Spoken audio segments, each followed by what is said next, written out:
അപ്പം രണ്ടാമത്തെ മരം പറഞ്ഞു, എനിക്കൊരാഗ്രഹമുണ്ട്, എന്നെ വെട്ടിയാൽ എൻ്റെ തടി കൊണ്ട് രാജാക്കന്മാരൊക്കെ യാത്ര ചെയ്യുന്ന ഒരു കപ്പലായി തടി കൊണ്ടുണ്ടാക്കുന്ന വലിയൊരു ബോട്ടായിട്ട് മാറണം. അപ്പം മൂന്നാമത്തെ മരത്തിനോട് ചോദിച്ചു, നിൻ്റെ ആഗ്രഹം എന്താ?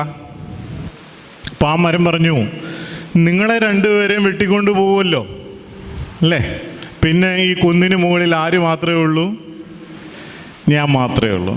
അങ്ങനെ ഏറ്റവും ഉയരത്തിൽ തല ഉയർത്തി എനിക്ക് ഈ കുന്നിന് മുകളിൽ നിൽക്കണം, അതാണ് എൻ്റെ ആഗ്രഹം എന്ന് പറഞ്ഞു. കുറച്ച് നാൾ കഴിഞ്ഞ് കുറേ മരം വെട്ടുകാർ വന്നു. ഒന്നാമത്തെ മരത്തിനെ വെട്ടാൻ അടുത്ത് ചെന്നപ്പം മരം പറഞ്ഞു, നിങ്ങൾ എന്നെ വെട്ടിക്കോ, എനിക്ക് വിഷമമൊന്നുമില്ല, പക്ഷെങ്കിൽ എന്നെ കൊണ്ട് എന്ത് പണിയണം? രാജാക്കന്മാർ കിടക്കുന്നൊരു